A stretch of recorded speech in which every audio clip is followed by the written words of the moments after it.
How long in advance do you guys plan? Like, what's the whole planning process up until shooting and then Yeah. uploading? Like anyone can make a tech video every other week. What are our unique advantages? We're allowed to have development time here. You know, we can spend time cooking on stuff. So I'll throw videos into development, and then it'll be like we'll just spend a month like either getting products in or having people test products or finding the right person. Like nothing like super like rigorous day to day, but just like enough where we really feel comfortable with whatever we're doing. You could call that development time. Then we spend like a week shooting. It's usually two shoots. Like we really like a format where we have like two groups of two and then we intercut their reactions to something. So once we have like the product or whatever we want to talk about sort of curated, and that pre-production phase done, we can bang out shooting in like a week, and then we try to do 3 weeks of post, 2 weeks of cutting through selects. Like we'll go through, we'll put together a story, we'll put together a structure, a week of adding in graphics as well as doing any additional revisions. We've had videos where we send it to the crew to get their feedback, and they're like, "Guys, this just isn't very Oh no. good. I'm lost. I don't know what I'm supposed to be learning." So sometimes it's like a pickup. We reshoot.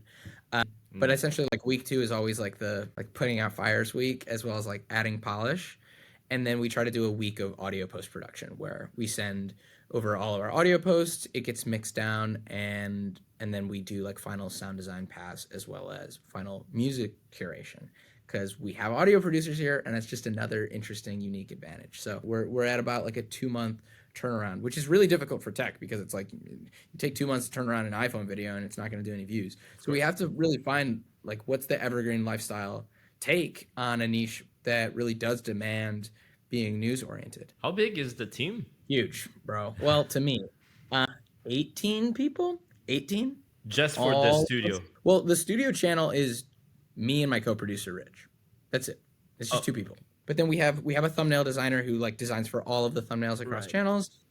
We have motion graphics team and like an animation team that designs for everything Hmm. across channels. We have an audio team that does audio for everything across Makes channels. sense. We kind of have like our core nucleus of people. Those are also our on-screen talents, and Yeah. then the two people who are like sort of like the core of the team who do like most of the story and development and shooting are myself and my co-producer Rich. Okay. Okay. So Yeah. 18 is across all MKBHD Mhm. everything, basically main Yeah, channel and side channel. yeah. Okay. Okay. The way we structure it is like essentially like if you want to be a channel head, you need to be able to make a good tech video entirely on your own. And then from there, it's like our channel heads are the people who are not only responsible for like producing and like getting everyone else together and coordinating on schedules and like Yeah. doing all of that stuff, but it's also like you're going to be writing, you're going to be testing the devices and making sure they're good. You're going to be going through the sponsorship process and trying to make sure that like we can align sponsors so that it works. And every channel head edits too. Like you don't get to be a channel head and like pass off the chop to somebody else. Like you have to be in the edit and be like very hyper accountable for the work. Curious, how is it managed? How does he manage the whole thing? Because I often see creators, they don't delegate enough, so they'll be doing all kinds of stuff. But here it seems to be very well like organized. Like how is it? It's like how Uh, involved is he? Let's say in the studio. I think Marquez knows that like there is no other human being on earth who should be running point on the main channel as much as Marquez. And so he just kind of leads by example by being like, I am responsible for the main channel and I help on everything else, or I am talent on everything else. And like I am trusting somebody else to be the editorial direction and like the main kind of point person for each one. And so, in the same way that like Marquez could completely make an MKBHD video, even now at the scale we're at, entirely on his own. Yeah. He could rack focus. He could stop down on. He could set up the red. There are entire days where he's just shooting B roll. Even though we have three cinematographers on team, he's just like they're busy. I'm just gonna go shoot the B roll. He still chops plenty of videos. We have a lead editor, and like oftentimes she'll be editing one video and he'll be editing another. Like he still runs everything, and so I think that's kind of how we run it. We're like, yeah, you're responsible for one channel, and there's going to be somebody who has to make sure that that channel has a voice and a soul and a direction, but then you're going to figure out how to collaborate with everyone else and work with everyone. And so yeah, Marquez is very comfortable delegating, and then Marquez trusts that like if he's hiring you, you're going to be a self-starter and we're going to find other ways that you can contribute. So you might start as a producer on the podcast, and then you become one of the marquee talents on the studio channel. Oh, You wow. might start as a cinematographer for the MKBHD channel, and then you grow into becoming the main point person for all of our car contacts and driving the full editorial direction for the car videos. Like Miles was never hired to be the autofocus producer. He was hired to be a cinematographer.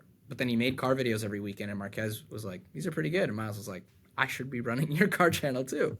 And so now Miles is like the point person for every major car company on earth. Okay, nice. Yeah, looks like a great team. Good chemistry. If you want to see more of it, all you have to do is subscribe to the studio channel. There you go. Next step, There 10 we mil. go. Yay. I want to talk more about content strategy. So there's one video that you guys did 5 months ago that blew up, right, to 1.9 million views, which is 51 tiny essentials we actually use. I'm curious, how did you guys come up with that idea and then titles and thumbnails? Yeah. So we've done like an annual video every year, our EDCs, our everyday carries. And it was always kind of a tentpole on the channel, but they do like maybe 500 to 700K views.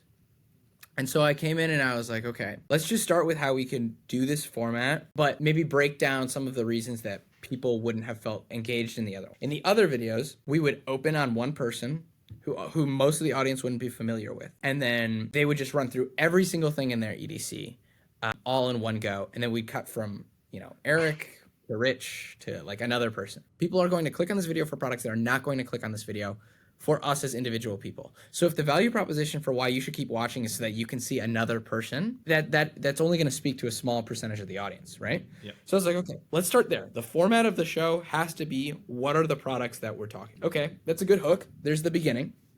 The middle, I was like, if the value proposition is what are the products, the hook needs to be product category, and then we need to cut between different people so that we can see each of these individual people, but we know that the focus is the watches that all these people like to use or the phones they like to use. So now I fully understand why I'm seeing all these different individuals. I'm like, oh, okay, like these 4 people are like the watch people in the studio. These 5 people have the quirkiest phones. Like that's why they put these sections here. And so it gives us all like common ground to understand.